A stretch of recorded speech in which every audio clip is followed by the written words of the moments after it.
Hello everyone, this is the third video.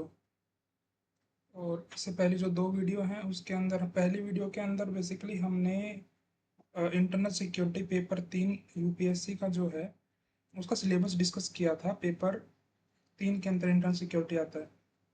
जो second video थी उसके अंदर जो सिलेबस का पहला टॉपिक है वो है लेफ्ट विंग एक्सट्रीमिज्म को लेकर के, और उसका जो लिंकेज डेवलपमेंट को लेकर के उसके बारे में हम डिस्कस कर चुके हैं। तो एक बार रिवाइंड करके पीछे जा करके आप देख लीजिएगा पहली video.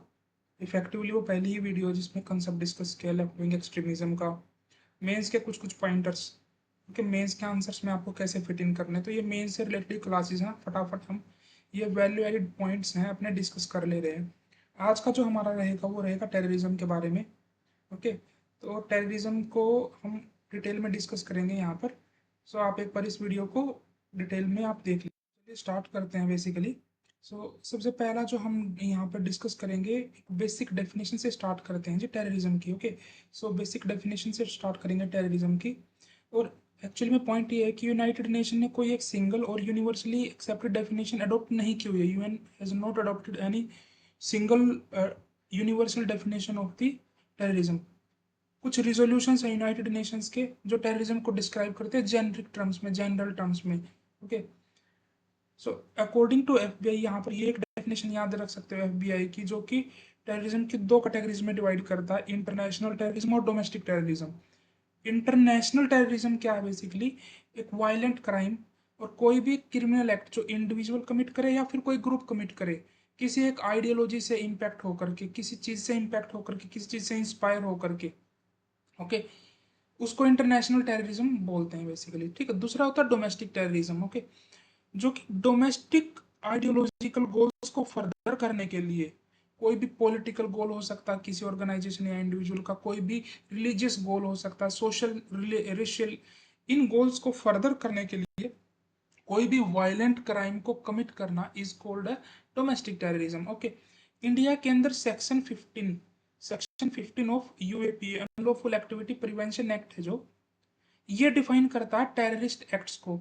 Any act intended to threaten और likely to threaten India's unity, integrity, security, economic security and sovereignty.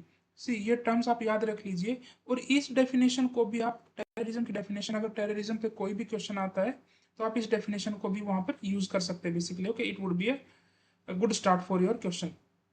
Okay, so अब हम स्टार्ट करते हैं मेन पॉइंट्स की। वही टेररिज्म के मेन मुख्य कारण क्या क्या है जिसकी वजह से जो टेररिज्म है, कोई भी इंडिविजुअल या ग्रुप कमिट करता है, टेररिस्ट एक्ट कमिट करता है। सबसे पहला है कि religious fundamentalism and radicalism. Okay, कोई भी रेडिकल ऑर्गेनाइजेशंस होती हैं अपने गोल्स को फर्दर करने के लिए इन एक्ट्स को कमिट करती है, वायलेंट एक्ट्स को कमिट करती है। उनका कोई रिलीजियस फेथ हो सकता है, जैसे आईएसआई है बेसिकली, अपनी आइडियोलॉजिकल गोल्स को फर्दर करने के लिए वायलेंट एक्ट्स कमिट करती है। फॉर एग्जांपल पंजाब के अंदर सिख सेपरेटिज्म है, आइडियोलॉजिकल गोल सेपरेट स्टेट बनाने के लिए, सेपरेट नेशन टाइप बनाने के लिए, वो अपने आइडियोलॉजिकल गोल्स को फर्दर करने के लिए वायलेंट एक्ट्स कमिट करते हैं। सो पहला जो कारण है वो हो गया रिलीजियस फंडामेंटलिज्म। सेकेंड है जी इको, सी ये रीजन ऑलमोस्ट आप एल के अंदर भी मिलेंगे आपको, कि पावर्टी और इकोनॉमिक डिस्पैरिटी। सी, इकोनॉमिक हार्डशिप, ओके, इकोनॉमिक जो डिफिकल्टीज या चैलेंजेस होते हैं बेसिकली, वो भी टेररिज्म को ड्राइव करते हैं। Because people are deprived of the justice, people are deprived of their survival. जैसे नक्सलिज्म हो गया, अनएम्प्लॉयमेंट, ये सारे पॉइंट्स बेसिकली पावर्टी और इकोनॉमिक डिस्पैरिटी से एमिनेट होते हैं। उसके बाद जो पॉइंट आता है that is the sense of alienation and discrimination. Okay, social exclusion, injustice leading to extremism, okay, radicalisation of the Kashmiri youth for example, ये सारे पॉइंट्स भी एक वायलेंट एक्ट कमिट करने के लिए इन्फोर्स करते हैं। ओके, पुश करते हैं लोगों को। उसके बाद पॉलिटिकल फैक्टर्स बेसिकली, एक पॉलिटिकल आइडियोलॉजी दूसरी पॉलिटिकल आइडियोलॉजी को जब ओप्रेस करती है, फिर किसी का लैक ऑफ रिप्रेजेंटेशन है, ये सारे एक्ट्स भी वायलेंट मूवमेंट्स की तरफ पुश करते हैं लोगों को। जैसे कि एनएससीएन है नागालैंड के अंदर, ये सभी पॉलिटिकल सप्रेशन या फिर ऑटोनॉमी ओके उनकी छीनने के बेस की वजह से ये वायलेंट एक्ट वहां पर पैदा हो जाते हैं। जो नेक्स्ट हम बेसिकली पॉइंट याद रखेंगे, देखो अभी तक हमने 3-4 पॉइंटर्स याद कर लिए हैं। पहला अभी आपका सब बेसिकली एक रिलीजियस आइडियोलॉजी की वजह से जो वायलेंट टेररिज्म एमिनेट होता है, फिर पावर्टी है, सोशल एलियनेशन है, पॉलिटिकल फैक्टर्स हैं, इनइक्वालिटीज और इकोनॉमिक डिस्पैरिटी को एक ही पॉइंट्स में क्लब करा जा सकता है यहाँ पे, ठीक है। उसके बाद role of technology, for example social media, dark web जैसी वेबसाइट्स पे क्या करते हैं, रिक्रूटमेंट करते हैं, यूथ को रेडिकलाइज करते हैं, वहां पर अटैक्स की प्लानिंग की जाती है। ओके, टेलीग्राम है, व्हाट्सएप है, इन सारी बेसिकली सोशल मीडिया प्लेटफॉर्म्स का यूज करते हैं रेडिकल ऑर्गेनाइजेशन के यूथ को रेडिकलाइज करने के लिए, उनको बेसिकली रिक्रूट करने के लिए। सो कुछ कुछ रीजंस आप याद रखेंगे टेररिज्म के ये, ताकि अगर बेसिक क्वेश्चन आता है तो आप उसको डील कर सकते हैं। इम्पैक्ट, अगेन देखो, ये बेसिक बेसिक पॉइंट्स हैं, डायरेक्ट क्वेश्चन आजकल नहीं आते, लेकिन इन पॉइंट्स को कहीं ना कहीं फिट इन किया जा सकता है, कहीं ना कहीं अपने आंसर के अंदर फिट इन किया जा सकता है। अगर टेररिज्म के इम्पैक्ट की बात करो कि भाई जो भी कंट्री का डेमोक्रेटिक एक स्ट्रक्चर होता है, डेमोक्रेटिक इंस्टीट्यूशंस होते हैं, उनको इरोड करता है टेररिज्म, ठीक है। Frequent terrorist threats create pressure for stringent security laws, sometimes leading to erosion of civil liberties. Okay, लोगों के पास सिविल लिबर्टीज हैं जो, उनका हनन होता है सिविल लिबर्टीज का। कंट्री के अंदर पॉलिटिकल इंस्टेबिलिटी आती है। ओके, कई बार ऐसा होता है कि entire political structure of the country falls apart because of terrorism. ये उनका एक मुख्य गोल होता है टेररिस्ट ऑर्गेनाइजेशंस का। ओके, उसके बाद गवर्नमेंट के साथ क्या होता है कि अपने जो डेवलपमेंट की तरफ गवर्नमेंट का मेन अटेंशन होना चाहिए, वो मुख्य तौर पर वो इन एक्टिविटीज को काउंटर करने में चला जाता है, कि जो हमारे इम्पेरेटिव्स, जो हमारे मुख्य, जो हमारा अटेंशन होना चाहिए, मेन ध्यान जो होना चाहिए, वो एक डेवलपमेंटल प्रायोरिटी से हट करके दूसरी जगह पर चला जाता है। एक अनदर, एक बेसिकली एक इम्पैक्ट है टेररिज्म का। Okay, social impact, communal fault lines को डिपेंड करता है कि भाई इस पर्टिकुलर कम्युनिटी ने टेररिस्ट अटैक कराया था, इस पर्टिकुलर कम्युनिटी की वजह से दूसरी कम्युनिटी उस पर अटैक करनी चालू कर देती है। तो जो ऑलरेडी कम्युनल पॉइंट्स थे, कम्युनल फॉल्ट लाइंस थी, वो डीपन होती हैं बेसिकली। उसके बाद माइनॉरिटीज को ब्लेम किया जाता है। ओके, प्रोफाइलिंग की जाती है, सर्विलांस का रिस्क बढ़ जाता है कंट्री के अंदर। ओके, और इन एक्टिविटीज की वजह से क्या होता है, अनएम्प्लॉयड यूथ है बेसिकली कंट्री के अंदर, फॉर एग्जांपल, या कन्फ्लिक्ट जोन्स है कंट्री के अंदर, वहाँ के जो यूथ हैं उनको रेडिकलाइज करना इन एक्टिविटीज की वजह से बड़ा आसान हो जाता है, यूथ का radicalization होना, specially in the conflict zones. Okay, this is the second important impact of the terrorist activities. उसके बाद जैसे हमने बताया कि जो गवर्नमेंट होती है उसका जो मेन अटेंशन है वो एक डेवलपिंग कंट्री के लिए डेवलपमेंट होना चाहिए। ओके, लेकिन टेररिस्ट एक्ट्स की वजह से उसका जो मेन अटेंशन है वो इन एक्ट्स काउंटर करने में, उसकी मेन जो इकोनॉमिक अमाउंट है, मेन जो उसकी ओके स्पेंडिंग्स है, वो इन एक्ट्स को काउंटर करने के अंदर चली जाती हैं, ठीक है। उसके बाद इन्वेस्टर्स का कॉन्फिडेंस ओके फॉल होता है, परसीव्ड इंस्टेबिलिटी की वजह से एफडीआई इनफ्लोज कंट्री के अंदर कम हो जाते हैं, एफडीआई एफपीआई आउटफ्लोज बढ़ जाते हैं, जिसकी वजह से कंट्री की करेंसी बढ़ती है। ओके, उसके बाद सिक्योरिटी, जैसे मैंने बताया कि भाई state face rising cost for the intelligence surveillance emergency, कि भाई कंट्री क्या करती है, इन पर्टिकुलर एक्टिविटीज पे ज्यादा स्पेंड करना स्टार्ट कर देती है। उसके बाद जैसा कि जैसे कंट्री पे की इकोनॉमिक एक्टिविटी पे इम्पैक्ट पड़ता है, सोशल इम्पैक्ट पड़ता है कंट्री पे, उसी तरीके से जो जहाँ से कंट्री को रिवेन्यू अर्न होता है, जैसे मान लीजिए टूरिज्म है। ओके, टूरिज्म शॉर्टफॉल्स, टूरिस्ट जो होते हैं उनका जो नंबर है वो कम हो जाता है कंट्री के अंदर, इंटरनेशनल अराइवल्स कम हो जाते हैं। उसके बाद जॉब लॉसेज होते हैं, अलग अलग सेक्टर्स में जॉब लॉसेज होते हैं, कंट्री का जो ग्लोबल परसेप्शन है वो एक एक इमेज सफर करता है। तो ये सारे पॉइंट्स क्या हो गए आपके, एक इम्पैक्ट्स हो गए टेररिज्म का। देखो, हमने मेन रीजंस देख लिए टेररिज्म के, क्या रीजंस है टेररिज्म के, उसके क्या चैलेंजेस बेसिकली हैं, और सोसाइटी पे क्या इम्पैक्ट है, इकोनॉमी पे क्या इम्पैक्ट है, टूरिज्म पे क्या इम्पैक्ट है, पॉलिटी पे कंट्री की क्या इम्पैक्ट है टेररिज्म का। In addition to these things, okay, when you deal with the terrorism, there are number of challenges. Obviously इतने नेगेटिव इम्पैक्ट से तो कोई ना कोई चैलेंज आते होंगे टेररिज्म को डील करने में। तो सबसे इंपॉर्टेंट जो चैलेंज आता है वही डेफिनेशन, कि आपके पास डेफिनेशन होगी तभी आप उस चीज़ के अगेंस्ट एक्ट कर पाओगे। लॉ के अंदर बहुत इंपॉर्टेंट रोल प्ले करती है डेफिनेशन किसी भी चीज़ की।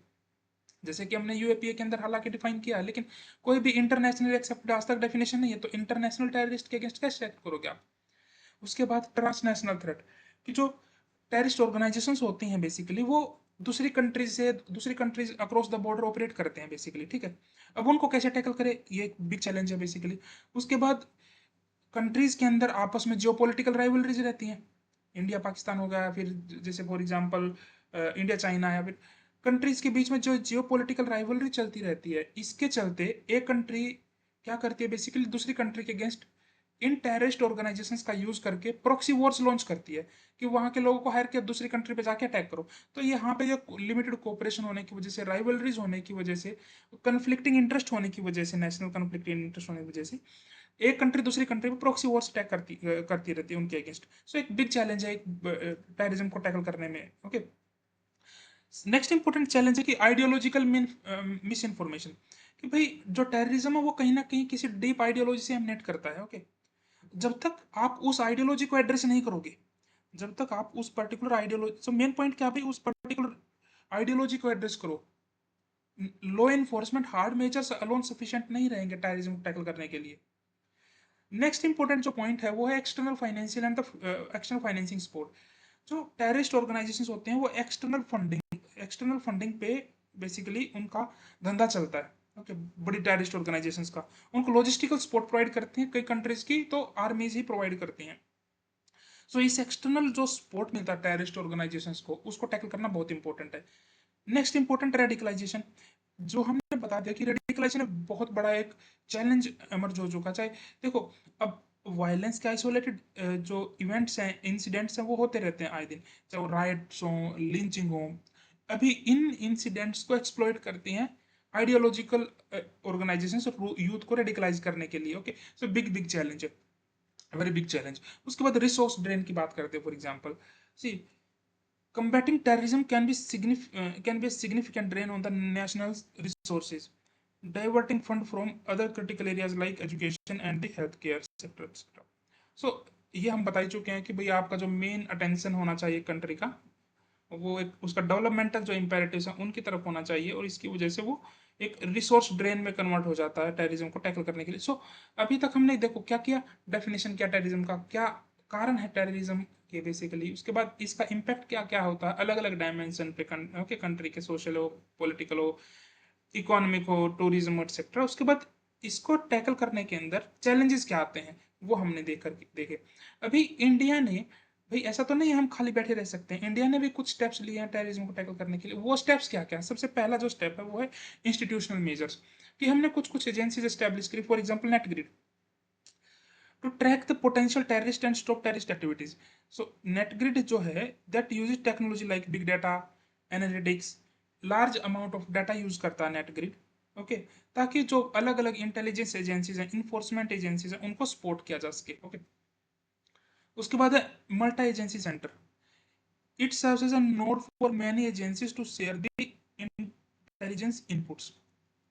Okay, multi-agency center. Its mandate is to share the terrorism-related intelligence inputs on a day-to-day basis. Okay, so terrorism-related जो भी inputs हैं day-to-day basis पे उनको share करना। उसके बाद नेक्स्ट इंपॉर्टेंट जो है हमारे पास जो इंस्टीट्यूशनल मेजर हमने लिया टेररिज्म को टैकल करने के लिए, that was the national security guard. अब नेशनल सिक्योरिटी गार्ड था वो जो ये कब स्टैब्लिश किया गया, 1984 के अंदर। ओके, एक फेडरल कंटिजेंसी फोर्स है जो कि एक्सेप्शनल सिचुएशंस के अंदर डिप्लॉय की जाएगी। सो नेशनल सिक्योरिटी गार्ड हो गया, नेट ग्रिड है, और मल्टी एजेंसी सेंटर है जो कि इंटेलिजेंस शेयरिंग के लिए हमारे को एक नोड की तरह एक्ट करता है। इंस्टीट्यूशनल मेजर्स की हमने बात की। उसके बाद लेजिस्लेटिव मेजर्स हमने कुछ लिए, अनलॉफुल एक्टिविटीज प्रिवेंशन एक्ट, उसके अंदर हमने 2019 में अमेंडमेंट किया। 2019 में अमेंडमेंट किया ताकि इसको एक ज़्यादा इफेक्टिव स्ट्रक्चर दिया जा सके एक्ट को, टेररिस्ट एक्टिविटीज़ को प्रिवेंट करने के लिए। अब टेररिस्ट एक्टिविटीज़ के अंदर हमने दोनों को ही डिफाइन किया, इंडिविजुअल्स भी हो सकते हैं और वो एसोसिएशंस भी हो सकते हैं। पहले खाली एसोसिएशंस था, अभी क्या किया कि गवर्नमेंट किसी इंडिविजुअल को भी terrorist as a terrorist designate कर सकती है। क्योंकि earlier only the organisations could be designated as terrorist. Okay, इसके बाद इंस्पेक्टर रैंक का जो ऑफिसर होगा नेशनल इन्वेस्टिगेशन एजेंसी का, एनआईए का, वो भी टेररिज्म रिलेटेड ऑफेंसेस को इन्वेस्टिगेट कर पाएगा अक्रॉस इंडिया और आउटसाइड इंडिया। इंपॉर्टेंट पॉइंट है, ठीक है। उसके बाद हमने इस बार यूएपीए के अंदर international convention for suspension of acts of nuclear terrorism, okay, इसको भी ऐड किया है बेसिकली यूएपीए के अंदर। Okay, so international convention for suspension of acts and nuclear terrorism to the schedule under the UAPA act. Okay, nuclear terrorism को भी basically यहाँ पे रिकॉग्निशन दिया गया 2019 अमेंडमेंट के थ्रू। उसके बाद हमने, हमारे पास एनआईए एक्ट है बेसिकली, जो कि नेशनल इन्वेस्टिगेशन एजेंसी को स्टैब्लिश करता है, एक सेंट्रल एजेंसी है जो कि टेररिज्म रिलेटेड ऑफेंसेस को इन्वेस्टिगेट करती है और इंडिविजुअल्स को प्रोसिक्यूट करती है। ओके, इसके अंदर भी 2019 में अमेंडमेंट किए गए ताकि सबसे पहला जो था मेन पॉइंट था कि भाई स्पीड इन्वेस्टिगेशन की जाए। ओके, जो भी टेररिज्म रिलेटेड ऑफेंसेस हो, चाहे वो आउटसाइड इंडिया कमिट किए गए चाहे इनसाइड इंडिया कमिट किए गए हैं। ओके, उसके बाद कुछ नए ऑफेंसेस को शेड्यूल के ऑफ द एनआई एक्ट के अंदर ऐड किया गया। Okay, in schedule of the act as schedule offences which adversely affect the national security, it has become necessary to amend the provisions of the act। जैसा मैंने बताया कि कुछ offences को जो कि शेड्यूल में नहीं थे एनआई एक्ट के, उनको शेड्यूल में ऐड किया गया ताकि नेशनल सिक्योरिटी को एडवर्सली कोई इम्पैक्ट ना कर सके। ओके, नाउ अभी एनआईए को बेसिकली प्रोब कर सकती है, एनआईए टेररिस्ट एक्टिविटीज को आउटसाइड इंडिया भी, ये भी यहाँ पर ऐड किया गया। Okay, human trafficking etcetera cyber crime related offences को भी एनआईए इन्वेस्टिगेट कर सकती है, ये पॉइंट्स भी यहाँ पर ऐड किए गए। ओके, तो एक टाइप से एनआईए का कवरेज इंक्रीज कर दिया गया इन्वेस्टिगेशन को लेकर के, चाहे वो बेसिकली ह्यूमन ट्रैफिकिंग से रिलेटेड ऑफेंसेस हैं, काउंटरफिट ऑफ द करेंसी को लेकर के बात हो, या फिर इलीगल आर्म्स ट्रेड की बात हो, इन पर्टिकुलर ऑफेंसेस को भी एनआईए की कवरेज को बढ़ा दिया गया। फॉरेन कंट्रीज के अंदर इन्वेस्टिगेट कर सकती है। ओके, शेड्यूल्ड ऑफेंसेस इंक्रीज किए गए, कवरेज बढ़ाई गई यहाँ पर, और उसके बाद स्पेशल कोर्ट्स को नोटिफाई किया गया गवर्नमेंट ऑफ इंडिया की, by the government of India, ताकि जो ट्रायल्स होगी इन ऑफेंसेस की वो फास्ट ट्रैक की जा सके। So this were the main points जो यूएपीए और एनआईए अमेंडमेंट एक्ट के अंदर 19 में किए गए थे। ओके सर, अभी आपको ये पॉइंट्स जो हमने बताए, टेररिज्म से रिलेटेड बेसिक क्वेश्चन आता है कोई भी टेररिज्म का, तो यहाँ से वो एड्रेस हो जाएगा। इंपॉर्टेंट जो पॉइंट बनता है अभी यहाँ पर कि हमें कंक्लूजन भी लिखना होगा कुछ ना कुछ अपने आंसर के अंदर, तो you must have some way forward type of points also. तो वे फॉरवर्ड टाइप पॉइंट्स क्या होंगे हमारे? सबसे पहला, हमारे को कंट्री के अंदर जो सर्विलांस नेटवर्क है उसको इन्हांस करना होगा, टेक्नोलॉजी यूज करनी होगी, इंटेलिजेंस नेटवर्क को बेसिकली स्ट्रेंथन करना होगा।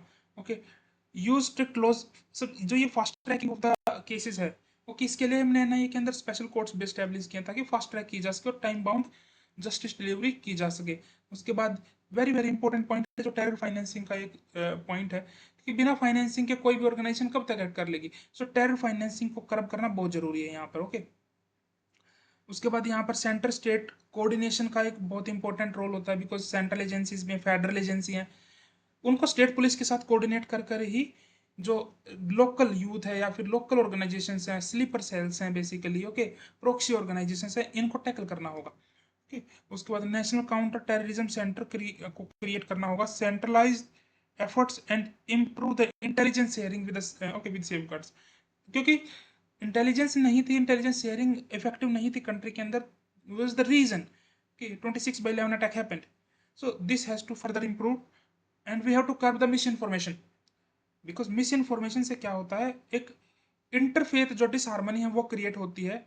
ओके, और रेडिकलाइजेशन बढ़ती है, तो इन पॉइंट्स को through the community outreach programmes हमें टैकल करना होगा। So all these points you have to remember for your conclusion of the answer. Okay, so this is the first topic for the first part of the terrorism जो हमने यहाँ पे discuss किया, जिसमें causes, impacts, okay, institutional measures, non-institutional measures which include the legislative measures, then way forward, all these things we discussed।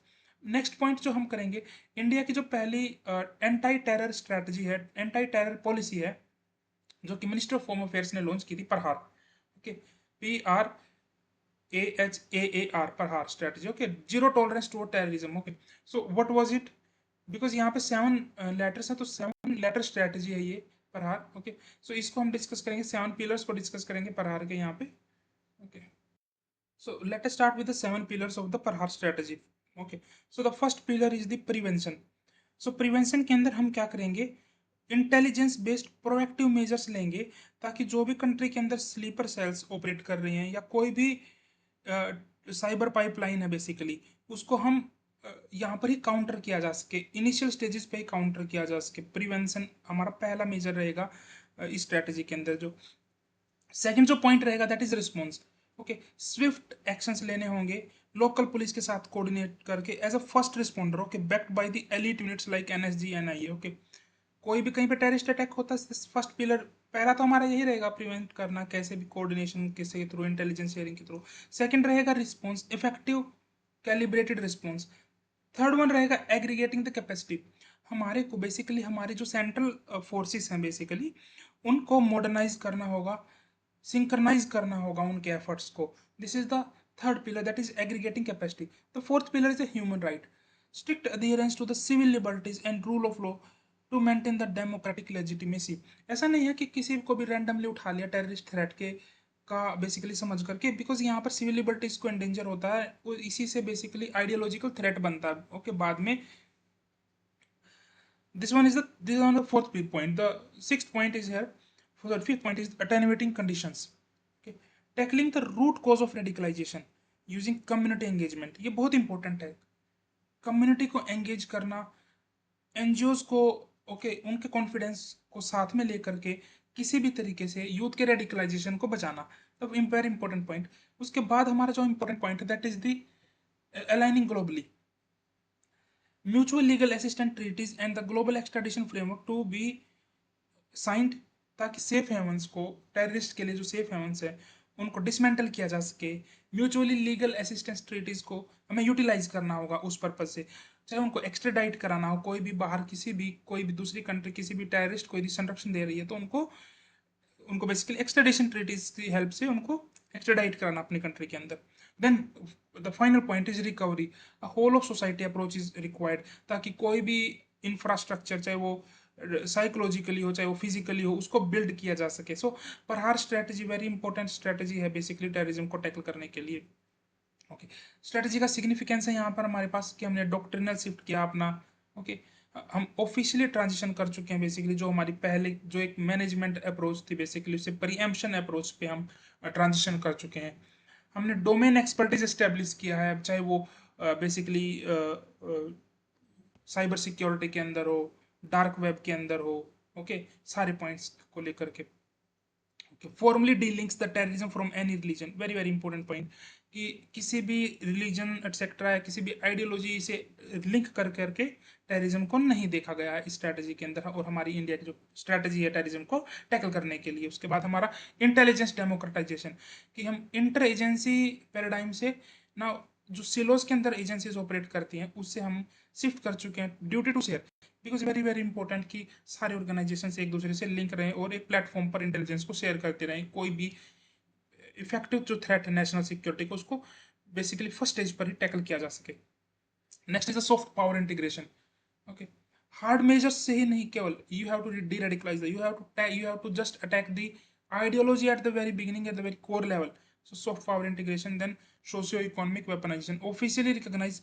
ये सारे जो points जो हमने बेसिक जो कोजेज होते हैं टेररिज्म के, चाहे वो पावर्टी हो, इकोनॉमिक डेप्रिवेशन हो, lack of education, empowerment of women, vulnerable section, etc. These also all are the part of India's counter terrorism strategy. Okay, लेकिन इन सारे पॉइंट्स को जो हमने डिस्कस किया टेररिज्म को टैकल करने के लिए, कुछ इंस्टीट्यूशनल चैलेंजेस, कुछ इंस्टीट्यूशनल लिमिटेशंस हैं, और वो लिमिटेशंस क्या हैं वो हम यहाँ पर डिस्कस करते हैं। फॉर एग्जांपल, सबसे पहला जो पॉइंट रहेगा that is the lack of new operational teeth.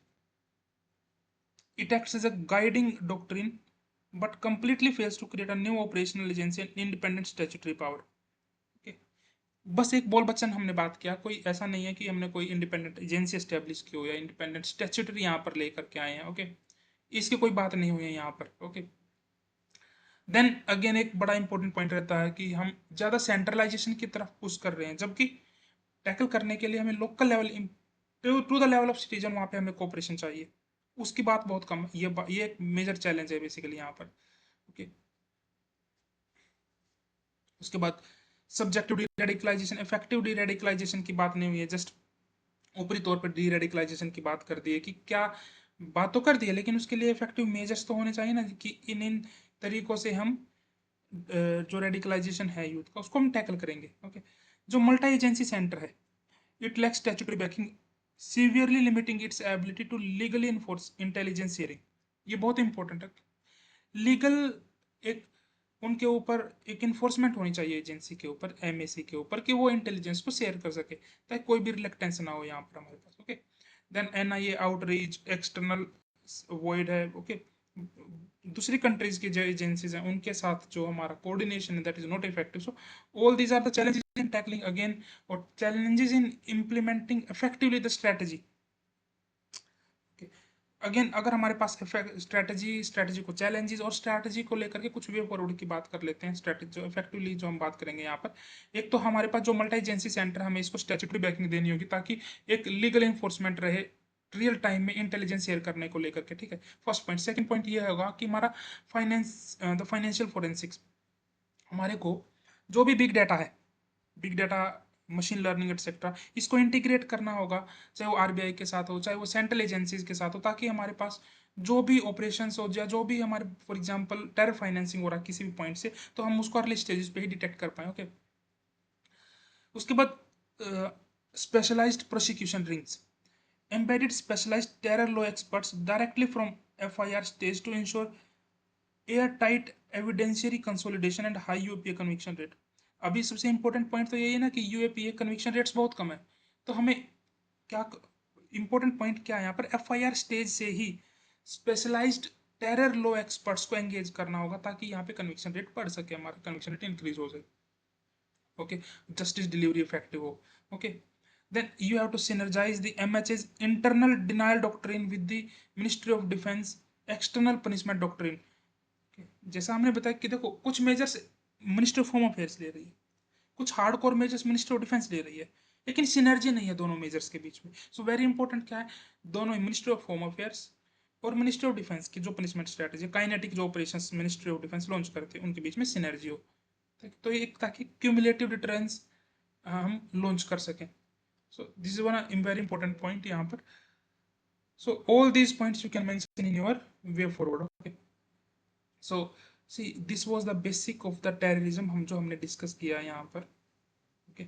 इसके अलावा जो आपको कुछ चीजें रीड करनी है, जो कुछ कॉन्सेप्ट्स आपको रीड करने हैं, that is related to the what is white collar terrorism, what are proxy organizations। Okay।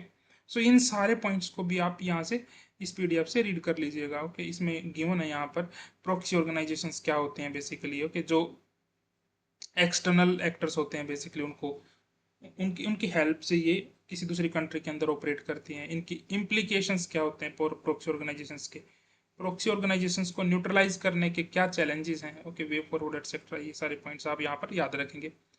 Hybrid terrorism क्या होता है। ओके।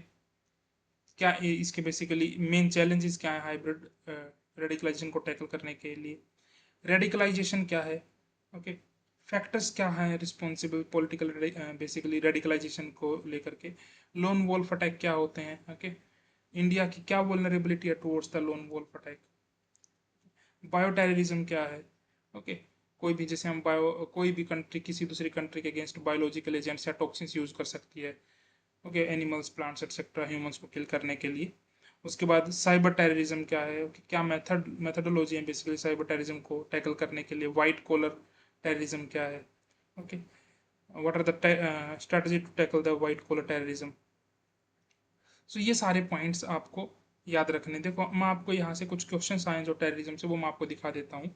2025 में ही क्वेश्चन आया है यहाँ पर कि टेररिज्म इज अ ग्लोबल स्कोर्ज।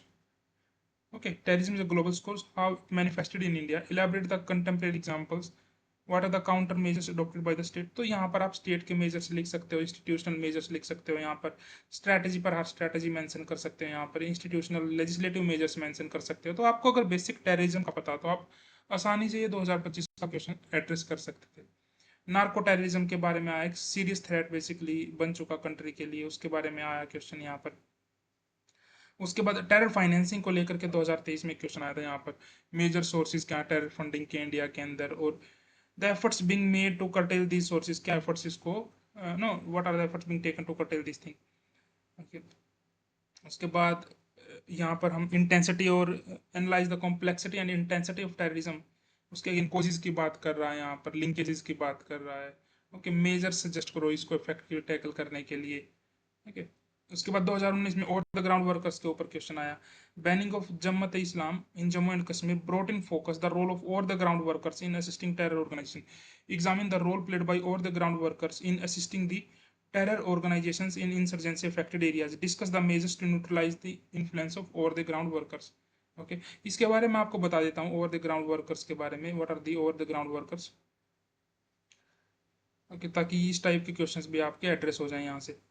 ये हम आपको बता चुके हैं types of terror, ethno terror क्या, एथनो टेररिज्म क्या होता है, narco terrorism, okay, cyber terrorism क्या है। Okay, for example narco terrorism ज़्यादा नॉर्थ ईस्ट में, पंजाब सेक्टर, यहाँ पंजाब की साइड यहाँ पर, ओके, ज़्यादा बेसिकली प्रीवेलेंट है। ओके,